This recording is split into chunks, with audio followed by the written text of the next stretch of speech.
കൗണ്ടറിലിരിക്കുന്ന ഒരാള് ഒരു പാകിസ്ഥാൻകാരൻ നമ്മളോട് ഇങ്ങനെ ചോദിക്കുമ്പോൾ നമ്മുടെ മനസ്സിൽ വരുന്ന തോട്ട്, ഞാനുണ്ടല്ലോ എന്റെ ഈ പുറകെ കാണുന്ന കാരിഫോർ എന്ന് പറഞ്ഞ മാർക്കറ്റിൽ കുറച്ച് സാധനം മേടിക്കാൻ വേണ്ടി രാവിലെ വന്നാണ്. ബില്ലടയ്ക്കാൻ വേണ്ടി ക്യൂ നിൽക്കുമ്പോൾ 8ാമത്തെ കൗണ്ടറിലുള്ള ഒരാൾ ചേട്ടൻ എന്നെ കുറച്ചു നേരം ഇങ്ങനെ നോക്കുന്നുണ്ട്. നാട്ടിലത്തെ പോലെയല്ല, ഇവിടെയൊക്കെ ഏകദേശം ഒരു 2ൽ കൂടുതൽ തവണ ഐ കോണ്ടാക്ട് വെക്കുന്നുണ്ടെങ്കിൽ അതിന്റെ അർത്ഥം എന്തോ സംസാരിക്കാനുണ്ട്, അല്ലെങ്കിൽ ഇൻട്രസ്റ്റിംഗ് ആയിട്ടുള്ള എന്തോ ഉണ്ട് എന്നുള്ളതാണ് അതിന്റെ അർത്ഥം. യൂറോപ്പിൽ അങ്ങനെയാണ്, നാട്ടിലത്തെ പോലെ ഇങ്ങനെ തുറച്ചു നോക്കിക്കൊണ്ടിരിക്കുന്നില്ല ആൾക്കാർ. അത് പേഴ്സണലി അത് കുറച്ച് ബുദ്ധിമുട്ടുള്ള കാര്യങ്ങളാണ്. സോ 8ാമത്തെ കൗണ്ടർ ഫ്രീ ആവുന്നു. ഒബ്വിയസ്ലി ഞാൻ അങ്ങോട്ട് പോകുന്നു. അവിടെ ചെന്ന് കഴിഞ്ഞതിന് ശേഷം ആദ്യം എന്നോട് ഇയാൾ ചോദിക്കുന്നത് ഇന്ത്യയിൽ നിന്നാണെന്നുള്ളതാണ്. ഞാൻ പറയുന്നു അതെ, ഇന്ത്യയിൽ നിന്നാണെന്ന് പറയുന്നു. അത് കഴിഞ്ഞതിന് ശേഷം ചോദിക്കുന്നു ഏത് സൈഡിൽ നിന്നാണെന്ന് ചോദിക്കുന്നു. ഞാൻ പറഞ്ഞു സൗത്ത് സൈഡ്, ഇന്ത്യയിലെ കേരളത്തിൽ നിന്നാണെന്ന് പറയുന്നു.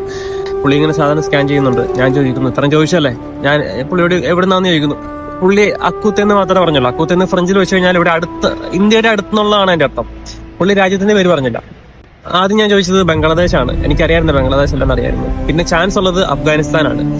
അഫ്ഗാനിസ്ഥാൻ 2ാമത് ചോദിക്കുന്നു, അതും അല്ലെന്ന് പറയുന്നു. ഒരു 5 സെക്കൻഡ് ഗ്യാപ്പ് ഒബ്വിയസ്ലി എന്തോ അറിയാതെ തന്നെ എന്റെ ഇടയ്ക്കും പുള്ളിയുടെ ഇടയ്ക്കും വന്നു. ഞാൻ പിന്നെ ചോദിച്ചു പാകിസ്ഥാനെന്ന് ചോദിച്ചു. പുള്ളി യെസ് എന്ന് ഇങ്ങനെ തലയാട്ടി ചിരിച്ചു. ഇത് രണ്ടും ഉള്ളു അതിനിടയ്ക്ക്. ആ ഒരു അധികം സംസാരമൊന്നുമില്ല. എവിടുന്നാണ് എന്ത് ചെയ്യുന്നു ഒന്നുമില്ല. അപ്പം ചെറിയൊരു ചിരി, തലയിങ്ങനെ ആട്ടി. ഞാനിങ്ങനെ ഓക്കെ ശരി ഉള്ള രീതിയിലാക്കി. പിന്നെ പുള്ളിക്കാരൻ എങ്ങനെയാണ് പൈസ അടയ്ക്കുന്നതെന്ന് ഞാൻ പറഞ്ഞു ദയവായി ക്യാഷ് എന്നു പറയുന്നു. അത് കഴിഞ്ഞതിന് ശേഷം സാധനം മേടിച്ചിട്ട് ഞാൻ പോവാണ്.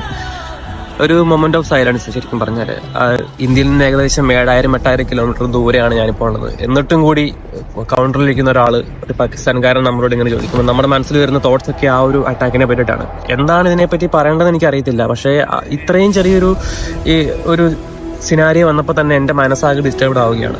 അപ്പം എനിക്കറിയത്തില്ല ഇതിനെപ്പറ്റി എന്താ പറയേണ്ടതെന്നുള്ളത്. പക്ഷെ എനിക്ക് തോന്നുന്നു ഇനി ഒരിക്കലും ഈ രാജ്യത്തെ തൊട്ട് കഴിഞ്ഞാൽ അതിന് 2ാമത് തൊടാൻ അവരുണ്ടാകത്തില്ല എന്നുള്ള രീതിയിലൊരു തിരിച്ചടി തന്നെ ഉണ്ടാവണമെന്ന് ഞാൻ ആഗ്രഹിക്കുന്നുണ്ട് ശരിക്കും പറഞ്ഞാൽ. കാരണം ഇപ്പം അമേരിക്കയെ റഷ്യയൊക്കെ പോയി ആരെങ്കിലും ഇങ്ങനെ ചുമ്മാ കിള്ളാൻ പോവില്ല. എന്തുകൊണ്ടാണ് വീണ്ടും വീണ്ടും ഇന്ത്യയെ ഇങ്ങനെ കിള്ളുന്നത്? അതും സിവിലിയൻസിനെയാണ് അവർ അറ്റാക്ക് ചെയ്തിരിക്കുന്നത്.